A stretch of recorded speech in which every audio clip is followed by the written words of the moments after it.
नमस्कार, मैं हूँ राकेश कुमार। आप देख रहे हैं मतम हिम्मत। मित्रों, बिहार के 534 अंचल के 45,862 ग्रामों में भूमि का सर्वेक्षण शुरू हो गया है। ये जो विशेष भूमि सर्वेक्षण हो रहा है वो शुरू हो गया। ये जो हमने बताया संख्या 45,862, ये गांव नहीं है, ये राजस्व गांव है। राजस्व गांव का मतलब कि रेवेन्यू विलेज इसमें शुरू हो गया है। इसके पहले भी हमने वीडियो बनाया था और जो समस्याएं थी आप मित्रों की, उस पर हमने बात की थी। आज भी उसी पर कुछ बात करेंगे, क्योंकि अब जो प्रैक्टिकल जो गड़बड़ियां सामने आ रही हैं उस पर बात करना आवश्यक हो जाता है।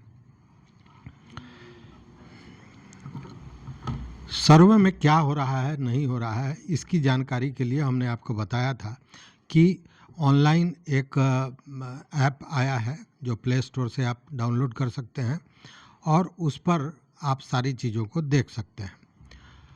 इसका उद्देश्य भी मैंने बताया था कि भूमि विवादों का निपटारा हो और एक पारदर्शी और नए तरह से पूरे भूमि का रिकॉर्ड डिजिटल बनाया जाए। इसके पीछे उद्देश्य यही था। लेकिन दिक्कत क्या है कि बहुत से पेपर्स हैं जो नहीं मिल रहे हैं, बहुत से पेपर्स। और इसको लेकर तमाम लोग जो वीडियो बना रहे हैं वो कह रहे हैं कि वो पेपर अगर आपके पास मान लीजिए खतियान नहीं मिल रहा है तो घबराइए नहीं, पोर्टल पे जाइए, खतियान मिल जाएगा। अगर कोई खाता खेसरा से जुड़ा हुआ मामला है, मतलब उन लोगों का ये कहना है कि सारी चीज़ें वहाँ उपलब्ध है, वहाँ से आप प्राप्त कर लें। कुछ लोग ये भी बता रहे हैं कि भाई अगर कुछ सही करना है, कुछ गड़बड़ियाँ हुई हैं तो पोर्टल पे आप जाएं, एक दूसरा पोर्टल है, साइट है, उस पे आप जाएं और वहाँ जाके उन चीज़ों को दुरुस्त कर लें। ये तमाम चीज़ें हो रही हैं, लेकिन सबसे अहम क्या है ये समझिए। एक तो विदेशों से कई मित्रों ने ये कहा कि वहाँ पे विदेशों में ये जो सरकारी पोर्टल है वो खुल नहीं रहा है। तो इस समस्या का क्या समाधान है, इसकी ओर सरकार का ध्यान जाना चाहिए। क्योंकि जो लोग विदेश में हैं वो किस प्रकार इस सर्वे में सहभागी बनेंगे, ये बड़ा मुश्किल सा सवाल है। क्योंकि ये बातें बाहर से आई हैं, इसलिए मैं ये सवाल उठा रहा हूँ। लेकिन असल मुद्दा ये है कि हमारे कई मित्रों ने कहा कि हमारा खतियान गुम है, तो फलाना चीज़ गुम है, तो तमाम तरह की बातें आ रही हैं। और उसके लिए लगातार बताया जा रहा है कि आप जो पोर्टल है, जो बिहार सरकार का साइट है, उस पे आप जाएं और भू सर्वेक्षण से संबंधित सेवाएं लॉगिन करना है, उस पर आप जाएं और वहां से आपको ये सारी चीज़ें मिल जाएंगी, उपलब्ध हो जाएंगी। इसको लेकर मैं भी गया था कल, और मैं कल वीडियो नहीं बना सका। उसके पीछे सबसे बड़ा कारण ये था कि मैं लगातार इन चीज़ों को ढूंढ रहा था कि आखिर ये सारी चीज़ें हैं कहाँ और कहाँ से मिलेंगी। इसको लेकर हमने देखा कि जब मैं पोर्टल पर गया और वहाँ हमने खतियान खोजने की कोशिश की तो खतियान तो मिला, लेकिन पूरा आधा अधूरा, उसमें कोई भी चीज़ स्पष्ट रूप से नहीं बताई गई है। मैं जानता हूँ, मेरे पास कागजात है, मेरे पास रजिस्ट्री के पेपर्स हैं जो बताता है कि मेरा ज़मीन का रकबा ये होना चाहिए, कुल ज़मीन इतना है। लेकिन जब पोर्टल पर जाते हैं तो वहाँ कुछ भी नहीं दिखा रहा है, कहीं कहीं तो शून्य दिखा रहा है। क्योंकि घर में अगर 5 लोग हैं और 5 जमाबंदी है तो उसका खतियान तो मिलना चाहिए, जमाबंदी मिलना चाहिए। तो जमाबंदी में कहीं से पूर्ण रूप से चीज़ें स्पष्ट नहीं है। अब उसको आप चाहे जिस तरह से खोज लीजिए, जब उसको खोजने का भी तरीका है कि या तो आप नाम से खोजिए या जो खाता नंबर होता है उससे खोज सकते हैं, तो आपका जमाबंदी नंबर मिला है उससे खोजिए जो रसीद पर लिखा रहता है। लेकिन ये सारी चीज़ें नहीं मिल रही हैं, नहीं उपलब्ध हो रही हैं। अब इसको लेकर यह भी बताया जा रहा है कि जो शिविर है, जो भू सर्वेक्षण के लिए शिविर लगाए गए हैं, हर पंचायत में है, प्रखंड में है, वहाँ ये सारे चीज़ें आपको उपलब्ध हो जाएंगी। लेकिन जब जो चीज़ें उपलब्ध हैं उन्हीं चीज़ों को ना ऑनलाइन अपलोड किया गया है, मतलब उस साइट पे अपलोड किया गया है। तो जब साइट पर नहीं है तो वहाँ मिलेगा, इसमें शंका है। तो ये एक बड़ी समस्या है और इसीलिए मैं कह रहा हूँ, बार बार कह रहा हूँ कि ये जो सर्वे है उसमें आप लोग सब कोई निश्चित रूप से शामिल होइए। चूँकि अगर आप शामिल नहीं होइएगा तो आप अपने कागजातों को दुरुस्त नहीं कर पाइएगा। चूँकि सरकारी जो व्यवस्था है उसमें उनके पास जानकारियाँ नहीं हैं, उनके पास सारी चीज़ें उपलब्ध नहीं हैं। उस स्थिति में आप जो उपलब्ध कराएंगे वो अपलोड अगर होता है तो कुछ न कुछ अद्यतन हो जाएगा आपका पूरा रिकॉर्ड, और ये आवश्यक है। अब इसमें कुछ परेशानियां हो रही हैं। परेशानियां देखिए, मैं हवाई बात नहीं करूंगा, मैं वो परेशानी की बात करूंगा जो ज़मीन पर हो रहा है, आपके साथ भी होगा। मान लीजिए कि आपके पूर्वज नहीं रहे, उनके अलमीरा में आपने खोजा तो 20 रजिस्ट्री का पेपर मिला। अब आप ये समझ रहे हैं कि 20 रजिस्ट्री का पेपर तो हमारा है। आप गांव से बहुत जुड़े नहीं रहे हैं, इसलिए कौन ज़मीन, कौन रजिस्ट्री किस ज़मीन का है यह भी आपको अंदाज़ा नहीं है। कुछ ऐसा ही मेरे साथ भी हुआ। हमने जो गांव के जो जानकार हैं, जो अमानत को जानते हैं, उन सारे लोगों से बातें की, उनको बुलाया और दिखाया। चूँकि मैं ये तो मेरे पास जो केवाला का कागज़ है, मैं तो समझ रहा हूँ कि ये हमारा है। होता यह है कि केवाला किसी ने किया, मान लीजिए 1970 में आपने ज़मीन खरीदा, केवाला किया, उसका पेपर आपके पास आ गया, और फिर 85 में किसी कारण से आपने ज़मीन बेच दिया, लेकिन केवाला आपके पास रह गया। अब वो खरीद बिक्री की जानकारी आपको नहीं है, इसलिए कि आप कहीं बाहर रहते हैं या ज़मीन से जुड़े हुए नहीं रहे हैं। अब ये बड़ा प्रश्न है कि जो आपके पास कागजात हैं उसमें कौन ज़मीन आपकी है वर्तमान में और कौन ज़मीन आपके हाथ से निकल चुका है, यह भी पता करना होगा। और ये पता तभी होगा जब कोई अमीन आपकी मदद करे, चूँकि वो नक्शा पर, जो नक्शा होता है उस पर वो आइडेंटिफाई करेगा और उस आधार पर ये बताएगा कि वो ज़मीन आपकी है कि नहीं। जब नक्शा पर आइडेंटिफाई किया और बताया कि हाँ, गांव के मंदिर के पीछे की जो ज़मीन है उसका ये है, तब आप इतना तो समझ ही जाएंगे कि गांव के पीछे की ज़मीन जिस पर आप खेती कर रहे हैं, मतलब कि वो आपकी है। और अगर खेती नहीं कर रहे हैं तो समझ लीजिए कि वो जा चुका है ज़मीन किसी न किसी को। तब आपको खतियान की ज़रूरत पड़ेगी, या यूँ कहें कि जमाबंदी से भी वो पता चलेगा कि अगर किसी को बेचा गया, या उस ज़मीन पर अब अगर आप जाते हैं तब कोई बताएगा कि ये मेरी मलकियत की है, तब आप देखिए कि कब बेचा गया। मतलब कि पूरा सूक्ष्मता से इसको देखना पड़ेगा। अगर हम चाहें कि हवाई कुछ भी लिख के और निकल लें तो ये नहीं होगा, क्योंकि पूर्वजों की संपत्ति है और इसको बचाने के लिए वो, हम लोग के यहाँ कहावत है ना कि जर जोरू ज़मीन जोर से और नहीं तो किसी और के।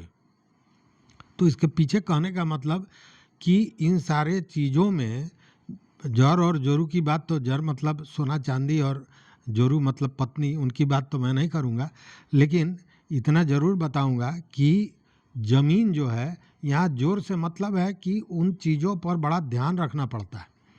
और हुआ ये कि आदमी कट गया, गांव से शहर की ओर चला गया और गांव से कट गया, अब उसके लिए परेशानियां बहुत बढ़ गई हैं। तो मैं कहूँगा, सभी से अनुरोध करूँगा कि निश्चित रूप से इसमें व्यक्तिगत रूप से 2-4-10 दिन लगता है उसमें लगावें और अपने सारे पेपर्स को दुरुस्त कर लें। चूँकि अब कहिएगा आप कि अगर हम नहीं गए तो मेरा ज़मीन दूसरा थोड़े ले लेगा। अब मान लीजिए कोई प्लॉट है, वो प्लॉट आपका है और आप उस पर गए ही नहीं, कोई दूसरा उस पर तो दावा कर नहीं रहा है। तो जब उस पर कोई दावा करने वाला नहीं हो तो वही होगा जो पिछली बार हुआ था, उस पर लिखा जाएगा नाबाद बिहार, मतलब कि ये बिहार सरकार की ज़मीन है।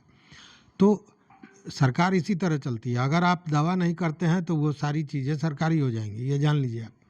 इसलिए ये कहेंगे कि हम आज नहीं कल कर लेंगे तो ये चलने वाला नहीं है। इसलिए निश्चित रूप से अपने पेपर को दुरुस्त कर लें, खोज लें और उसके आधार पर काम करें। अब देखिए कुछ चीज़ों को और स्पष्ट करना चाहता हूँ, क्योंकि खतियान को लेकर तमाम तरह का भ्रम है। खतियान क्या है? देखिए खतियान क्या है। होता यह है कि आपका जो रेवेन्यू विलेज है उसमें 200 घर रहते हैं और जो ज़मीन है उसमें मान लीजिए 500 प्लॉट है।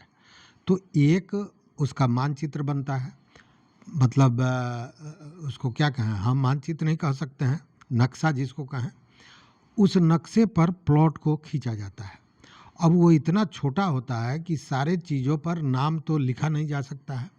हर प्लॉट पर किसी का नाम जगत बहादुर सिंह है, किसी का नाम सूर्य नारायण प्रताप सिंह है, तो इतना बड़ा नाम है जो लिखा नहीं जा सकता है।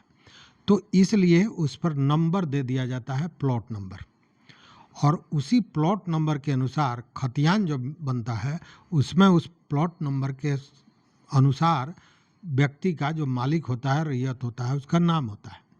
तो ये खतियान हो गया।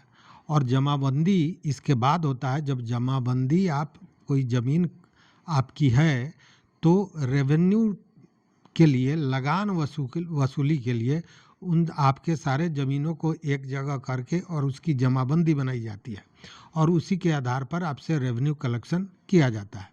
तो खतियान और जमाबंदी का जो अंतर है ये जानना आवश्यक है। अब चलिए कुछ जो हमारे मित्र हैं उन लोगों का प्रश्न है उस पर को भी देख लेते हैं। एक विवेक यादव जी हैं, ये लिखते हैं कि गरमजरुआ ज़मीन से किसी को नहीं हटाना चाहिए। ये तो इनका व्यक्तिगत मामला है। गरमजरुआ ज़मीन अगर आपके पास है और उसके स्वामित्व के लिए आपको नहीं मिला है या कोई डॉक्यूमेंट उस तरह का नहीं है तो निश्चित रूप से वो सरकार की है और सरकार उसको ले लेगी, आज नहीं तो कल। एक साजाद साहब हैं, इन्होंने लिखा कि भाई साहब विदेश में भी गवर्नमेंट का साइट ही नहीं खुल रहा है, आप लोग बस कुछ भी बोले जा रहे हैं। मैंने इसके पूर्व भी चर्चा की थी कि इस तरह की शिकायतें आई हैं कि विदेशों में जो ये सरकारी साइट है ये खुल नहीं रहा है। तो इसका क्या निराकरण है, इसके माध्यम से मैं कहूँगा कि विभाग इस पर ध्यान दे और उस साइट को खोले, नहीं अन्यथा वो सारे लोग इससे वंचित हो जाएंगे और फिर परेशानियाँ बढ़ेंगी। एक अजय सिंह है, इन्होंने लिखा कि ज़मीन के बारे में ज़्यादा जानकारी नहीं है और जिला कार्यालय में भी दस्तावेज उपलब्ध नहीं है, तो और पूर्वजों से कितनी ज़मीन बेची इसकी भी जानकारी नहीं है, तो कैसे इसका हल होगा सर? इसका हल मैंने अभी सारी बातें इसी पर बताई कि जानकारी नहीं है और अगर आपके पास दस्तावेज भी नहीं है तो बड़ा मुश्किल है। अगर कोई रेंट रिसीट देते हैं तो उसके आधार पर निकालिए, जमाबंदी कहीं मिलता है उसके आधार पर निकालिए, या खतियान में अगर आपका नाम दर्ज है उसके आधार पर निकालिए। बहुत कुछ नहीं होता है तो ये रजिस्ट्री ऑफिस से भी खोजा जा सकता है। तो सारी चीज़ें हैं उस आधार पर, खाता खेसरा के आधार पर, लेकिन अगर ये चीज़ें होंगी तभी आप वो भी खोज पाएंगे। ये बड़ी समस्या है। इसलिए कोशिश ये हो कि ये पता कर लें कि वो कागजात आपके पास है, आपके किसी परपटीदार के पास हो तो उनसे ये कागजात लेने का उपाय करें। उसके बाद ही जब एक सूत्र मिलेगा तभी आप दूसरे चीज़ को खोज पाएंगे। तो ये बड़ा महत्वपूर्ण है और इसमें आपको समय लगाना होगा, क्योंकि अगर इतना भी आप समय नहीं लगाते हैं तो निश्चित रूप से आप उस संपत्ति के अधिकारी नहीं हैं, क्योंकि हमने अभी तक उसकी ओर ध्यान नहीं दिया और अब एक मौका आया है। तो फिर अगर हम इससे अलग हो जाते हैं तो निश्चित रूप से ये कर्तव्यहीनता होगी हमारी, इसलिए इस पर ध्यान देने की ज़रूरत है। एक मित्र हैं यूजर FZ, इन्होंने लिखा कि मेरे पिताजी के नाम से एक पट्टा ज़मीन है, उसका रसीद 1965 का है, लेकिन वह ज़मीन हो गई है गरमजरुआ बिहार सरकार की। मैंने उनका ये कहना है कि जो अनाबाद बिहार करके कई ज़मीनों को कर दिया था, उस तरह का कुछ मामला हुआ है। 1965 तक इन्हें बता रहे हैं कि इनके पास इसका रसीद वगैरह भी उपलब्ध है। तो आप अपनी दावेदारी प्रस्तुत करें। निश्चित रूप से अगर आपकी दावेदारी सही होगी सर्वे में तो ज़मीन आपके नाम से आएगा, इसमें बहुत परेशानी की बात नहीं है। एक हैं शंभू जी, इन्होंने पूछा है कि सर, जिसके पास खतियान है पर दूसरे लोगों ने ज़बरदस्ती खेत जोत कर दाखिल खारिज गलत तरीके से 1980 से करवा लिया है और बिना केवाला के करवा लिया है और रसीद भी कटवा लिया है, उसका क्या होगा? तो देखिए, इस सर्वे में इतना आपको बताना है कि ये ज़मीन कहाँ से आपको मिला, मतलब वो कौन सा स्रोत है जिससे ज़मीन आपको मिला। आपने ज़मीन खरीदा, आपको बख्शीश में मिला, आपको पट्टे में मिला, कहाँ से मिला, और जहाँ से मिला उसका सबूत आपको देना है। तो ये जो लोग जबरन किए हैं वो ये कागज़ उपलब्ध नहीं करा पाएंगे, चूँकि उनके पास कागज़ नहीं है। वो केवल दाखिल खारिज और रसीद की बात करेंगे। तो केवल दाखिल खारिज और रसीद इस बात को प्रमाणित नहीं करता है कि उसके आप रैयत हैं, चूँकि सब कोई जानता है कि अंचल कार्यालयों में किस तरह भ्रष्टाचार व्याप्त रहा है और किसी का ज़मीन किसी के नाम से दाखिल खारिज करने की यह परंपरा जैसी बन गई थी। अभी पिछले दिनों आपने देखा होगा, एक सीओ साहब 250 से 300 ऐसे केस थे जिसको उन्होंने रिजेक्ट कर दिया और बाद में फिर माल पानी लेकर सबको ओके कर दिया। तो इस तरह की चीज़ें होती हैं, इसलिए आपको अपनी दावेदारी प्रस्तुत करनी चाहिए। एक उदय कुमार जी हैं, ये पूछते हैं कि यदि कोई फरीक पेपर नहीं देगा तो क्या होगा? क्या वंशावली के द्वारा आपत्ति किया जा सकता है? देखिए, निश्चित रूप से अब इसमें है क्या कि देखिए, एक बार ये चीज़ें नहीं होने जा रही हैं। ये जो बैठकें होंगी बार बार होंगी, सभाएं बार बार होंगी। अब उसमें अगर वो व्यक्ति आपको छोड़कर अपनी बात कर रहा है और वंश के सदस्य में आपका भी नाम आता है, तो उस सभा में आप आपत्ति दर्ज करेंगे, बताएंगे, और वो जो प्रपत्र है 8 उसमें भी आपत्ति दर्ज कराएंगे।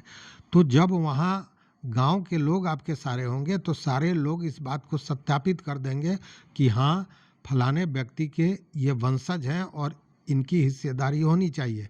इसलिए ये सारी चीज़ें चलने वाली नहीं है, केवल जागरूक आपको होना होगा।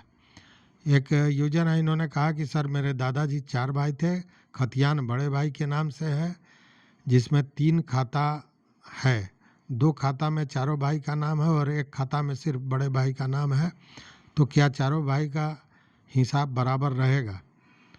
अब ये तो दूसरा विषय हो जाता है मित्र कि जिसमें आपके 2 भाई का, वो पूर्वज तो है नहीं, वो पट्टीदार हैं। वो पिता का अगर मामला रहता तो उसमें हिस्सेदारी की बात होती। अब ये मामला कहीं ना कहीं हमको लगता है कि सर्वे का मामला नहीं है, ये कोर्ट का मामला हो जाएगा।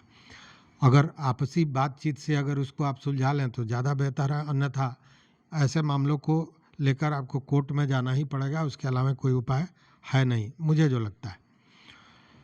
तो और भी बहुत से हैं, लेकिन वीडियो बहुत लंबा हो गया, इसलिए मैं यहीं इसको समापन करना चाहता हूँ।